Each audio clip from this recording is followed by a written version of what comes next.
The presenting sponsor of Moontower Soccer is FVF Law. To find out what makes FVF a different kind of injury law firm, you can visit fvf.law.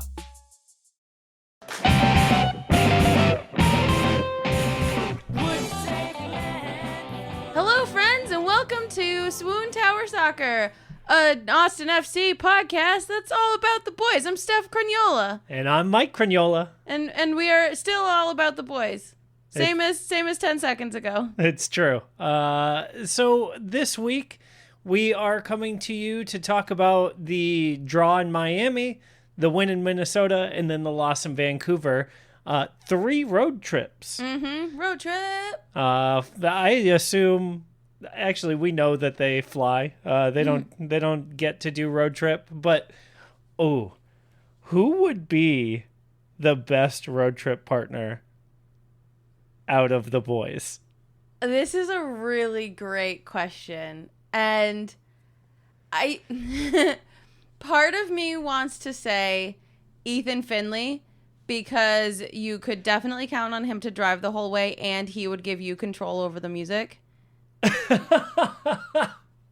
Sure. So, like, you can party with your friends in the passenger and back seats, and he's going to dad it the whole way and not say a word. Yeah, I respect that choice. He wouldn't be my favorite, but I wanted to point out that positive of him. I think the person that I would least like to do a road trip with is Brad Stuver. And this is no shade to Brad. I just don't know that I could listen to that much Backstreet Boys. Finding out that that's one of his favorite bands was a shocker. When he was a teenager. Listen, probably still. Well, you still listen to the music that you listened to as a teenager, so that's right. I can understand your projecting there. Look, I think my favorite or my recommended road trip partner on this team would be Diego. Yeah, Diego seems like a fun road tripper. The reasons I want Diego to be my road trip partner is because I know he's from Massachusetts, which means that he drives like I drive, because it's inside of our blood. And so I'm not going to be annoyed when he's driving the way that I am with people from other parts of the country. Okay, so here's the thing. I think Diego is a dawdler at rest stops. And I know this because you are also a dawdler at rest stops. So I think my pick is going to be Alex Ring. That man is going to be efficient. That's true. In a gas station. He is going to go in. He is going to get his drink. He is going to get his snack. He is going to use the bathroom. And he is going to do all of that while I am outside starting the gas pump so that as soon as he's got the snacks and the drinks, I'm in. I use the bathroom. Then we're ready to go. Yeah, that tracks for you. By the time that the pump is done, back in the car. Sure. I feel like Alex Ring has that kind of like serious efficiency. I appreciate that. I think the only other person that I would really enjoy a road trip with is, and this is a very stupid reason, but I think I would really enjoy a road trip with Julio because I wouldn't need to move the seat back and forth as much. You know what I mean? Oh, it's like me and Rodney. Yeah. That said, the boys have flown 5,357 miles. Whoa. And 3 time zones in the past 12 days. Yeah, they must be sleepy. And so that is before their return flight from Vancouver. Wow. So add another 1,600 miles onto that. I can't do the math. Yeah, someone do that math for us. Oh my God, it's 6,900 miles. Is it really? Yep. Math is amazing. To be honest with you, I didn't hear the first number that you said, so. Well, it's a pretty nice distance. Nice. Listen, we don't have a lot to go on for match moods here in our normal run of show, right? Normally we would do the mascot of the match. These were all away trips. Normally we would do fit checks. With an away trip, we don't really get a fit check because everybody's wearing the same travel clothes. Right. And we would normally do some match moods, but those are really tough to do when they've been away. Yeah.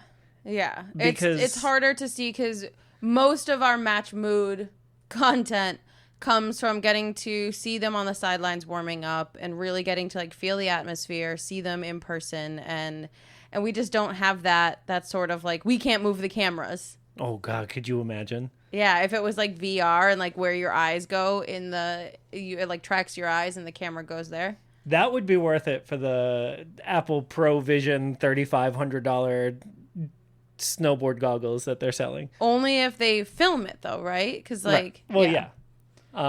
That said, I did want to call out specifically that we did have something to talk about from Minnesota. Two somethings, really. One, we were watching on vacation, which meant that we got to watch soccer with our niece. Yeah. And getting to introduce Evie to the boys and like watching her face light up as those goals went in and we got excited. Right. Was just so fun. She's going to be 4 in a little over a month. And she's at that stage where, like, if you're into it, she's into it. Like, if you get excited about something, she's automatically interested and, like, wants to be involved. And so she was, like, watching her tablet or whatever, totally disengaged from, you know, what was happening family-wise. And then Mike and I started just screaming at the first goal. And she was, like, beelined for where we were, sat with us for most of the match, and just, oh, she's so cute. Yeah, it was so fun. It was such a special moment. And then the other thing that we get to talk about Another from Minnesota, special moment, the photo. Yeah, The photo returns. yes. So it's been a while. Folks who may not remember because it's been so long, when the team wins on the road, we get a photo from the locker room. And this week, slightly better than the RSL photo. Yeah. Still room for improvement, I think. I think the problem is that there's a lot of, I don't want to say there's less celebration of wins this season, because that's not really true. But I think that because we're kind of digging ourselves out of a hole, it's less like reckless abandon celebration. Sure. And there was so much more goofiness last season because obviously, when you're winning more, wins are more fun. When you're losing more, wins are more desperate. Relief. Yeah. That said, we did get some special moments out of this one. Nick Lima is getting stronger and stronger, I think. Yeah. I don't know how he's doing it. I assume just a lot of reps with a newborn. Yeah. Right? I mean, after 3 days with Evie, I was feeling the burn for sure. But, like, I don't know that I look like Nick Lima now. There were some other cute moments in it, too, like the shoes. Yeah, I really think whatever is going on with the shoe thing, anyone who knows Maxie and Diego, please ask them what is going on with the shoe inside joke here in this photo. Yeah. Danny looks like he might also know in this photo. He's definitely in on it. He knows something. And so share with us. Share with the class, boys. I did think it was interesting that there are two different versions of this photo. There is the version that Austin FC put out, and then there is the version that Sabo put on his Instagram, which is different from this one. Yeah, like very, very slightly. Yes. And what does it say? What does it mean? It's literally, oh gosh. Look, everybody's been dissecting all these pictures. Rodney's in it. Rodney's not in it. Rodney's in the starting lineup. Rodney's not in the starting lineup. There's a lot of dissecting of social going on, and I want in. Yeah, detective Twitter here. Yeah. That said, that's kind of all I got for match moods. It's really all I have too, except for like this veers into our social space, but like the sheer disappointment of Rodney being on the bench and then not being on the bench, and then everyone trying to tell me that they transferred him. Hernan, this is for you. How dare you? Now we can move on. Not only on the bench, but he was supposed to be starting. No, that's right, because he was because he was in the picture. He was like the I know. the star of I know. and then Match day 19 on purpose, according to Josh Wolf. Yeah, there's something happened there. Something happened. But then he came back and scored for us in Vancouver. So like, it's not even like he just came to Vancouver on the bench and never even played in that game either. It's like he came out strong in the second half. Yeah, he was on the travel. He was in all the travel photos again. Right. So like, what are you doing to us? Making my heart flutter. All right, let's go to our Celly ratings. Yeah, we're just going to keep talking about Rodney all day. Speaking of hearts fluttering, we got Nick Lima's first Austin FC goal in Miami. Nick Lima has been so desperate to score for 3 years now. Yeah. Every time he takes a shot from like 30 yards out.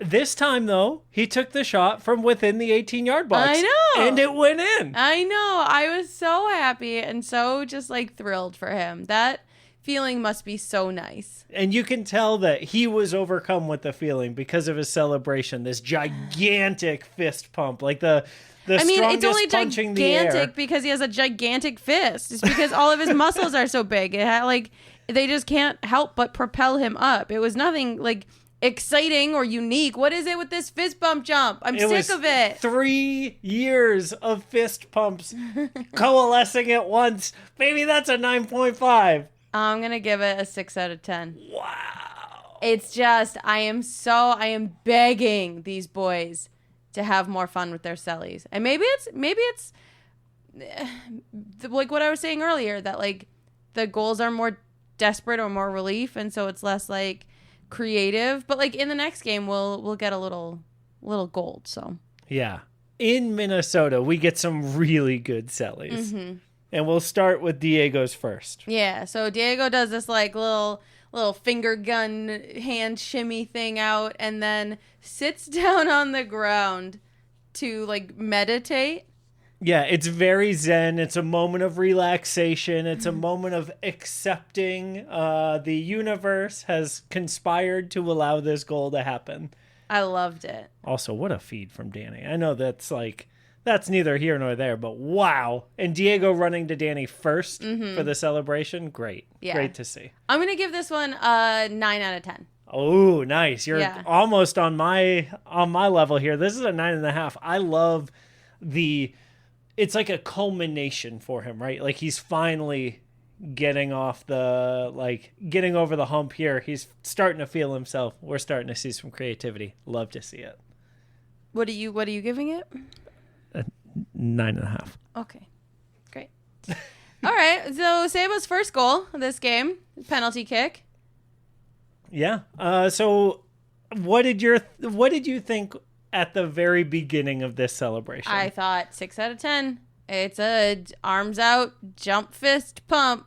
Well, same thing as always. Just another jump fist pump. And then the big cuddle happens. And then they start like digging a grave. They're going to toss Minnesota in it.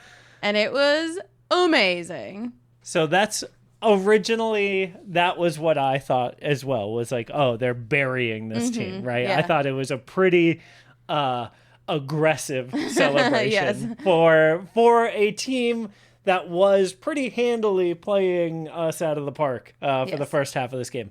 But then I remembered that earlier in the week, during one of the Austin FC like Instagram stories or whatever, Maxi said, "La frase del día es agarra la pala."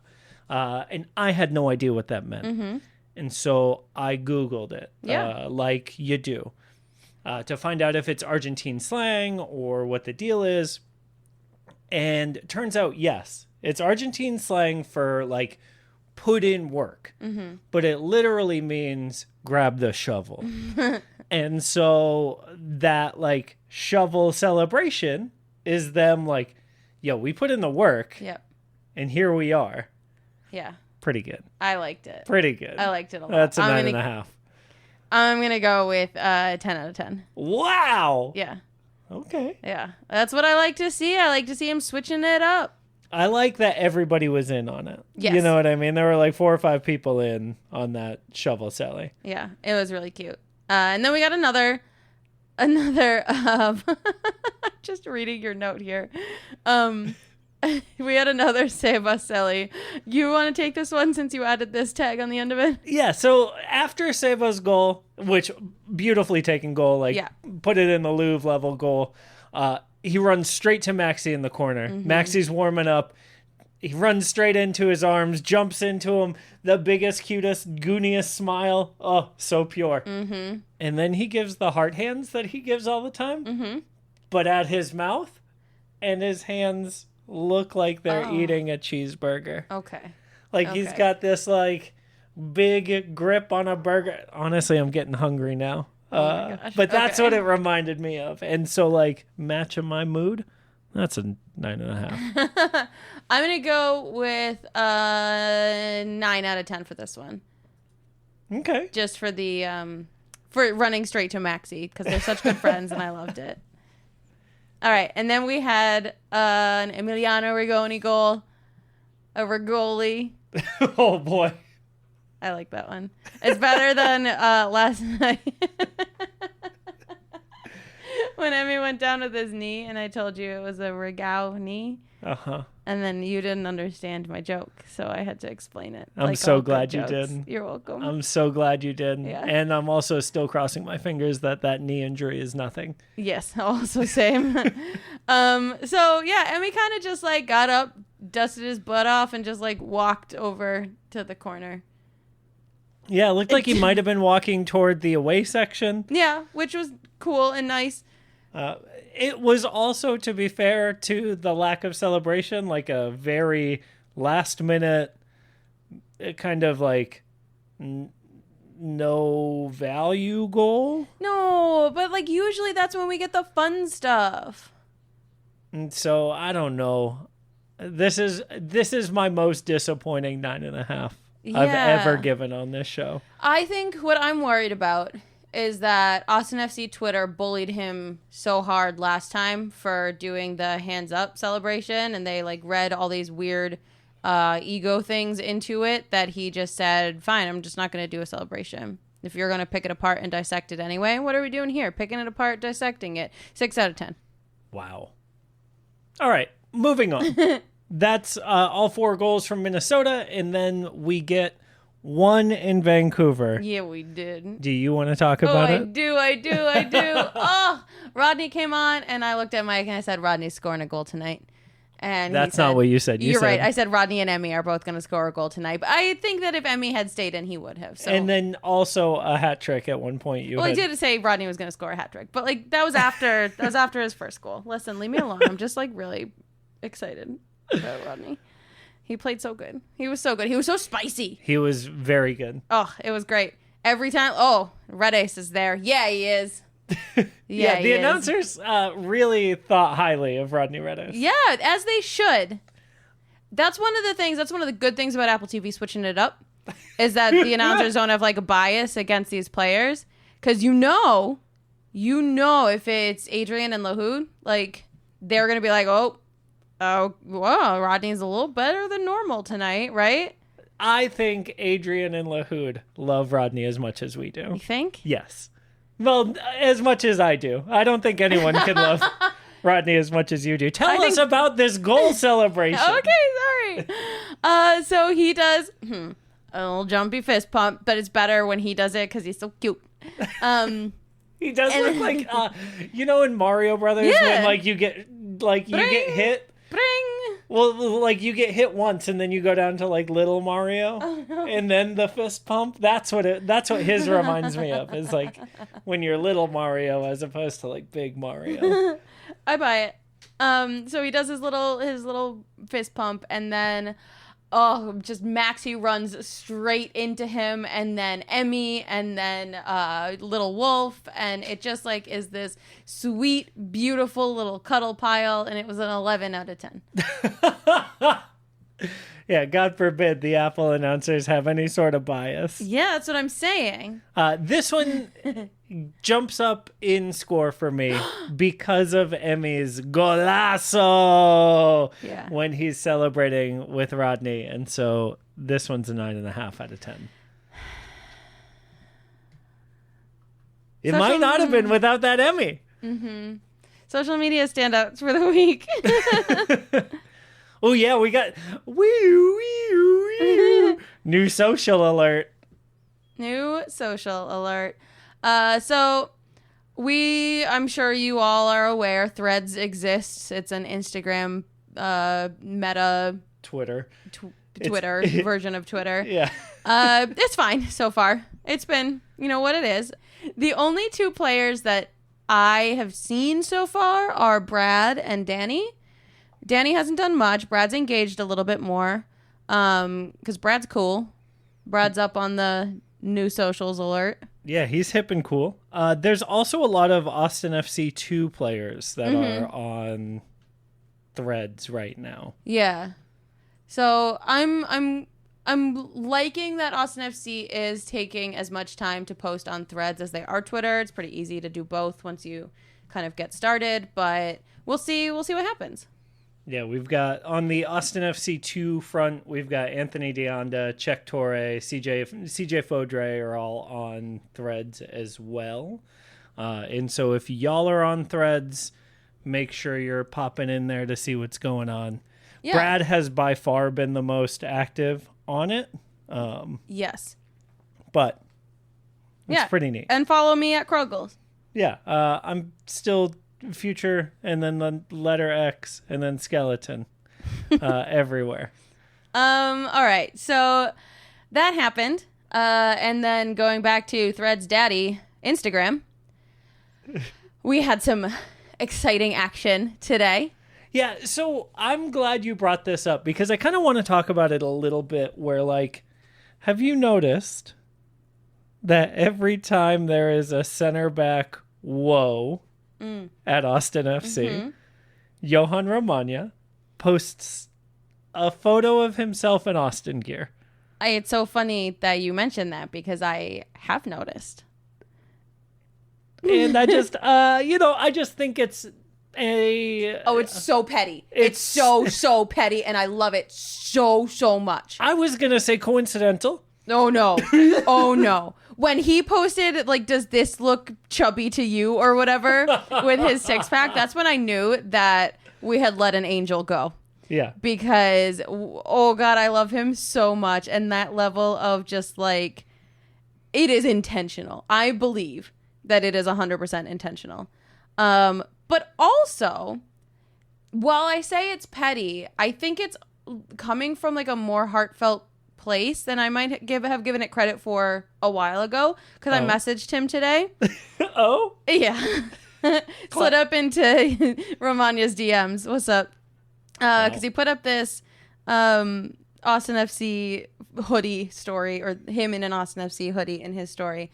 And I responded, we miss you, crying face, crying face, crying face. And he responded, I miss them so much more. Broken heart, broken heart. Oh. Also, have you noticed that he shared a story from Jesse Sosa? That said thick thighs save lives with a picture of him? Yes, 100%. And then, como se dice? Asking for a friend. Like, how do you say thick thighs save lives in Spanish? Right. How do you? I don't know. Como se dice? Yeah, someone let us know. Anyway, it was just so wholesome. And just the broken heart. Ah! So cute. Ah! I mean, look, I'm going to be real. We could use some center back help. Yeah. So all this to say, that's everything. Woo, woo, woo. New conspiracy alert. Yeah. More conspiracies. Yeah, we've got Ruben. We've got Romagna. We've got, who else was coming back? No, Moussa Jite is officially not coming back. That's right. But there was a moment where no one was sure. Sure. Yep. Moving on. Yes. Brad Stuver, once again, nominated for the Muhammad Ali Humanitarian of the Year Award through the ESPYs. Now the second MLS player to ever be nominated for the award after being the first MLS player. No, that doesn't make year. him. It doesn't make him the second MLS player. It makes him still the first nominated twice. So now he's the first player nominated and the first player nominated twice. He just gets to hold on to that. Second nominated indicates a unique new player. Maybe. He's also the best. Semantically. He's also the best MLS player nominated for the award. That is inarguable. Of all time. Always and forever.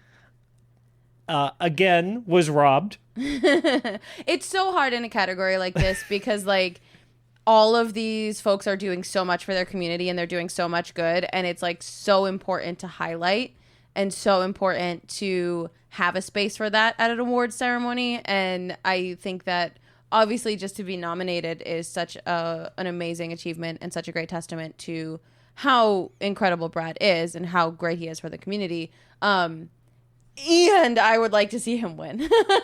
Yes, exactly. Because obviously Drew and Lauren Holiday, like their work with the Social Impact Fund and all the stuff that they're doing in Milwaukee, like it's all really good and it deserves to also be celebrated. Yeah. And and we want Brad to win. That's right. Because he's our favorite. Yes.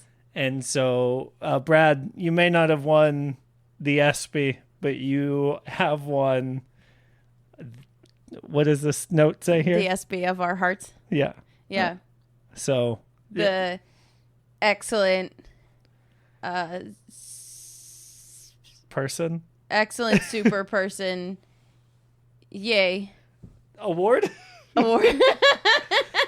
There is a subgroup of one of the supporters groups, Los Verdes, that has created their own Brad Stuver Humanitarian of the Year award that he won last year. He is also the front runner to win it this year. Yeah, I think he's got a good shot. It would be pretty funny if he did not win the award named after him. But I don't think anyone right now on the team is challenging for that. Hey, listen, I've gotten second place to a rule book before, so. We're going to take a break because I think you're going to need it. Swoontower Soccer is brought to you by our friends at FVF Law, the official injury lawyers of Austin FC. FVF is a different kind of personal injury law firm dedicated to community, transparency, and client education. They also have a podcast. What? Yeah, I learned this listening to this week's episode of Moontower Soccer, our dad's show. Do you just skip the ads? Wow. No, I just don't listen. I rely on you for the TLDR. Wow. TLDL. Anyway, you can go to FVF.law to find out what makes FVF a different kind of injury law firm and why understanding your legal options can dramatically change the outcome of a case. I do listen sometimes. It's just hard for me to listen to podcasts. My whole job is editing podcasts. No, I know. I'm listening to podcasts all day long and I can't double listen. So you can't listen to two different shows at once while you're editing? No, I can't. I need to get better. You're right. Speaking of better, the Women's World Cup is coming. Ah! Oh, let's talk about it. Because I know at the start we said we're all about the boys, but today we are about the boys for the first half and about the Women's World Cup for the second half. Yeah, we probably should have put that in the preview at the top of the show, but deal with it. You're here now. Yeah. We have got a mirror, basically, of our Men's World Cup coverage, where we will go through and pick our top 3 and bottom 3 shirts. From the ones that are released so far. The ones that have been, yeah, we pulled from an article that was end of April, and a few of the teams hadn't gotten their kits released by then. So we're missing a few, but pretty comprehensive. Yeah. And then also we'll talk a little bit about the U.S. women's hype videos and that series, The Call. A couple other things that they've been doing on Twitter and other socials. We'll do some predictions and cover a little bit of U.S. women's national team coverage because they've also won an ESPY. Covering some coverage. That's right. Classic. Yeah, so I just wanted to talk about the Women's World Cup because it was a short, weird week or a short, weird cycle for us for Austin FC with away games. We didn't have much to, match moods. And I'm really excited about the Women's World Cup coming up. Yes. We've got just, 6 days to wait. So 6 days, 6 hours, and 34 minutes at the time of recording. Not that I've got a countdown up on my desktop or anything, but I've got a countdown up on my desktop. Do you really think you're going to win the House Cup this year? I am guaranteed to win the House Cup. Wow. I am going to, and this is, we'll put Are we this going to go to penalty kicks again? We are not going to go to penalty kicks again because that might have been one of the most embarrassing and frustrating moments of my life, realizing that I can't even kick a soccer ball into a net at a high enough speed for Mike to not catch. So if we tie, we're just going to leave it to y'all to tell us how to settle the draw. All right. Mostly, I'm going to ask you to just tell me that I won. That's... By you, I mean the listeners. That's unfair. You don't get to answer. They love me more. Yeah, I just want them to say penalty kick. All right, so... Ooh, what if we did a dizzy bat relay race penalty kick? I feel like you have more experience with that because you played with bats. Sure, and I'm pretty good at dizzy bat relay races. Okay, well, I've never done a dizzy bat relay race, so... That's it then. Why would we do something that you're better at also? Okay, let's do a figure skating challenge. Oh, no, I'll lose. Okay, great. Okay. Who's your bottom 3 shirts for the Women's World Cup this year? All right, so my bottom 3 shirts, I have, I know we kind of divided them into buckets, but my bottom 3 are France. Oh, shoot. I wrote France, Vietnam, and France. Tell me more about how you feel about France. I'm going to go France, Vietnam, and Jamaica then, because that was one of my other bottom ones. Okay. So I think France is boring to a place. Oh, shoot. I didn't even see these sleeves. Those are kind of cool. The cuffs on the sleeves of France are cool. But I just don't love this crepey look on the light blue, and I don't like when they do same color for texture on white kits because it just kind of looks like it's dirty or messed up. Sure. So I don't know. If it's gonna be boring, it has to be crisp, clean. Sure. For my least favorite shirts. France, Germany, and China. Ooh, okay. Yeah, I have China in my lower bucket as well, mostly because it looks like ketchup and mustard because it's just a flat white. I mean, a flat red and a flat yellow with red kit, red shorts, yellow kit, yellow shorts, yellow socks, all of it. I just don't like this Nike template with the big long triangles on the collarbones. Okay. That is on China's away. And I don't think the red clouds are obvious enough on that red shirt. It's kind of the same thing I'm talking about, not enough detail to make it anything, but it's they kind of half tried. Yeah, I would love to have seen those clouds done in yellow. I think that would have looked so sick. I still can't even see clouds. That's okay. One of us has LASIK and the other is blind. Is legally blind. I really liked Germany, actually. I love both of them. I think they don't go together. They definitely don't go together. My problem is that they don't go together, but I like both. I really love this black and white with the thick stripe down the middle. I didn't like it for the Men's World Cup, and I don't like it for the Women's World Cup. I think it looks like you've been driven over. I really hate it. And I hate a centered logo. I think a centered badge is so ugly. And I don't. On such this? a terrible decision. Oh, no. I think it's one of the better ones. I want to talk about Vietnam because, boy, does a girl hate a collar. I know that you love a collar. Yep. But, no,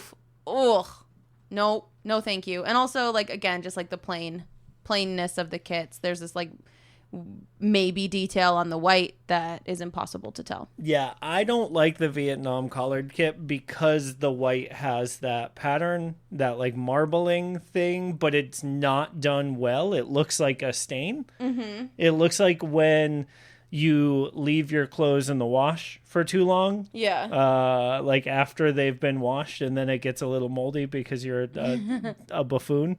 Yeah. You know what I mean? Yeah. And then you have to rewash them again, or you just decide not to because you don't have the $1.25 to like run the machine again. You know what I mean? Like Yes, we've all been there. And so that's why I don't like that Vietnam away. That's fair.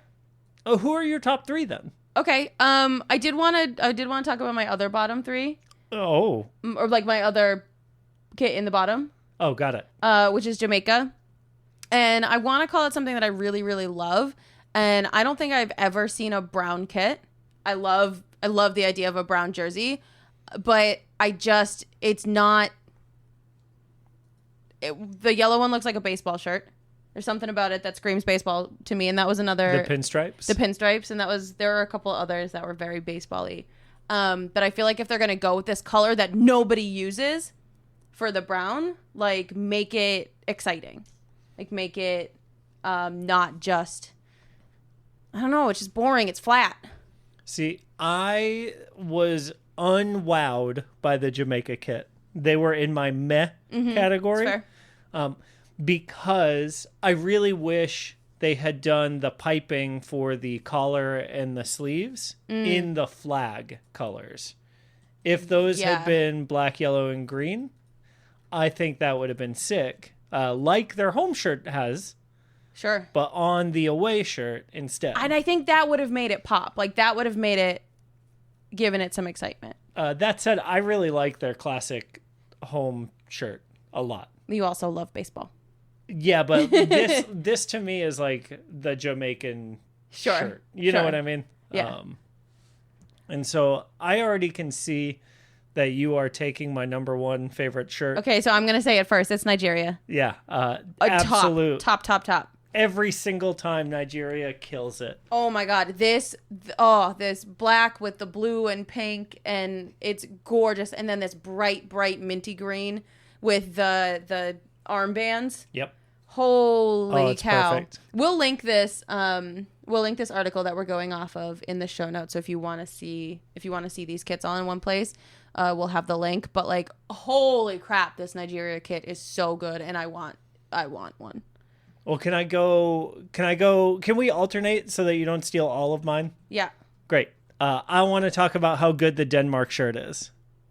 Because I don't know if you remember this, but for the Qatar World Cup, Hummels in Denmark made the blackout kits, right? Yeah, the like I'm making a statement shirt where everything was like monochromatic and you could not tell what country or whatever they were playing for. Uh-huh. I think this like pop art style shirt is so sick and cool. Yeah. The like Hummel is so innovative and not stuck in this templating that Nike and Adidas like all fall into. Every single shirt by either of these like manufacturers is the frickin' same. And like these smaller companies like Hummel or Reebok or like crazy to say Reebok's a small company, but here we are now.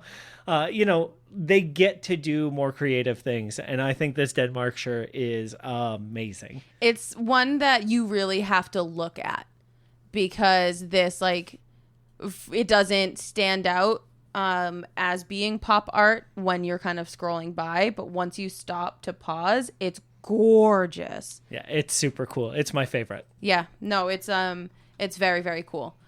One of my other tops is Colombia. Always. Holy buckets. This galaxy purple that somehow the yellow fits so nicely into. And they look like they go together, and it's because they've carried across the shoulder stripes are in bright yellow on the second kit. I love it. I love it. And the home shirt to me is the like quintessential standard Columbia home shirt. Like, Yeah. I was you- less jazzed about it because it's yellow, and we all know how I feel about yellow. You just can't change it though. It's Sure. like it'd It's be like like if- Argentina. yeah, it's like Argentina. It's like Brazil. Like those are the home shirts. Right. Period. Yep. My other top is Japan. Because you know how much I love those samurai blue shirts. Yeah. So much. And then the new away Stunning. is just gorgeous. This like Stunning. cotton candy looking pink and purple. It's supposed to mimic sunsets on Mount Fuji. Like, it's so cool. It's so cool. Love Yeah. that shirt. So, yeah, really, really beautiful. That was in my top as well. But my third top 3 is Italy. Yep. They've got this marble. Their second jersey is this marble look. It's white, but it's finally something interesting on a white kit.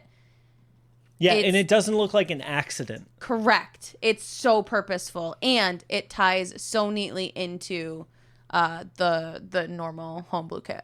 I hate the collar on the away. Like a lot.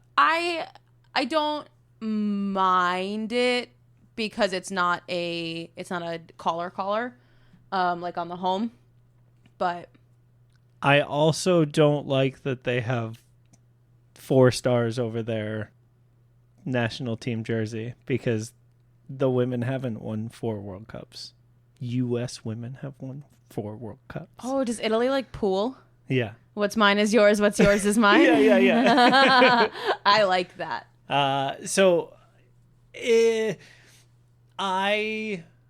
The only reason I don't is because if the U.S. men's team Correct. started wearing 4 I only like bleeping it. stars. Nope, I only like it because the women get stars off of the men's work. If it were the other way, absolutely not. Sure. I like that Brazil has finally taken the stars off of their women's World Cup jerseys because I think that's the right move. Yeah, no, conceptually I agree with you. And also in my heart. So I agree that the Italian shirt is fire this Yeah. year. I think they're so sick. I also had them in my list.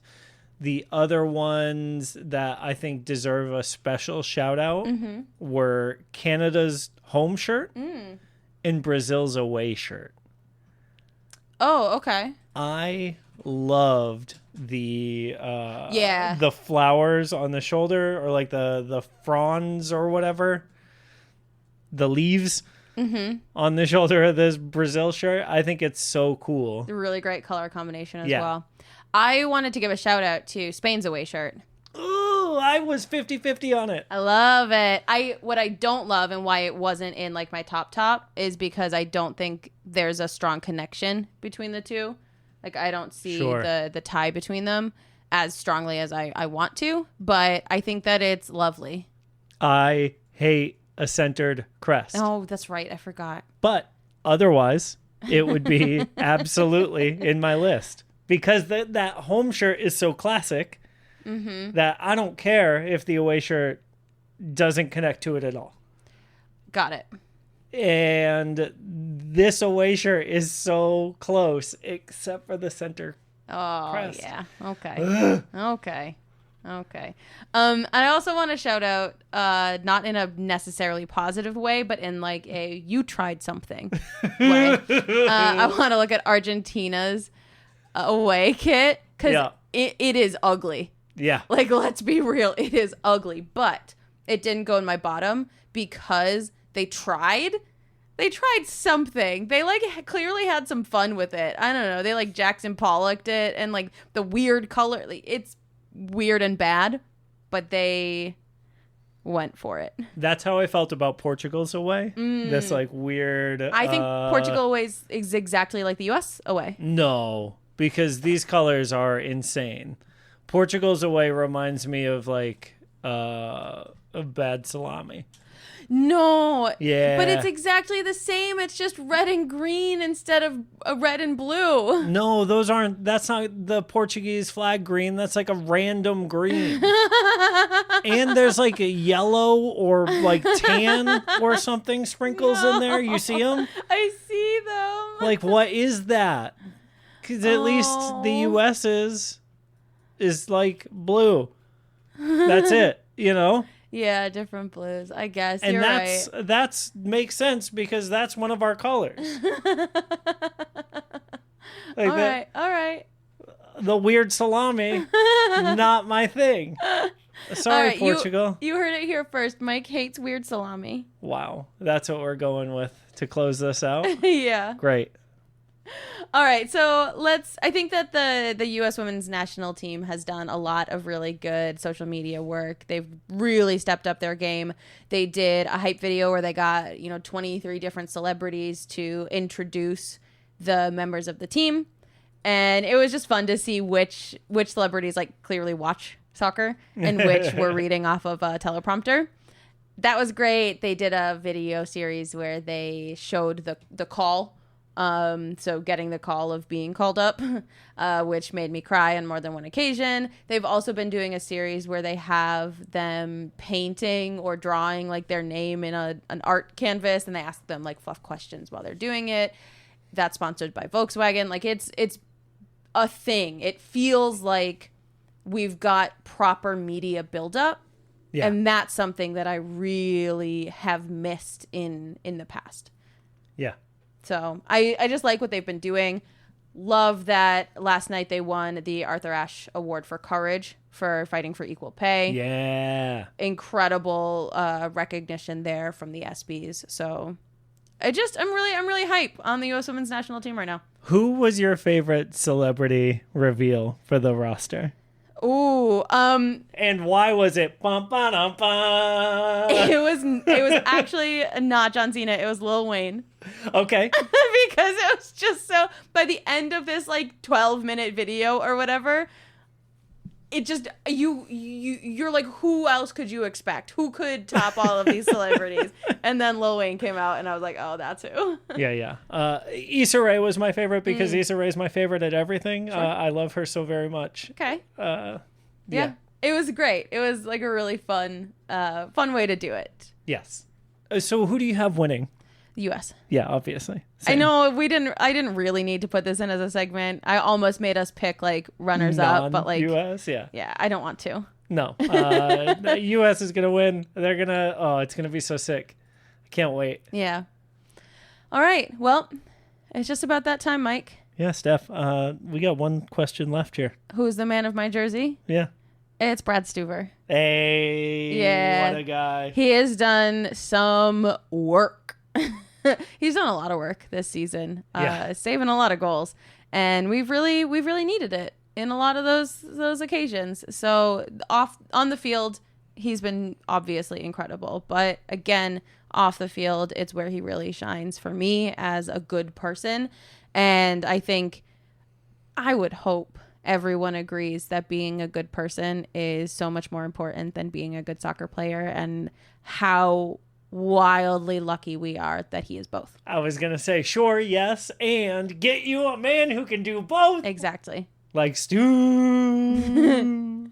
Please remember to rate, review, subscribe, and share. If you love what you're hearing, go support our Moontower dads, patreon.com/Moontower Soccer. Give them your dollars. Yeah, if you don't love what you're doing or what you're hearing, give us a 5-star review anyway. Yeah, out of spite. Then write in what you wish the show was. Be as petty as Johan Romagna. Yeah, but also the 5-star is really important for our dads. Yeah, please and thank you. Yeah. We love you. Bye.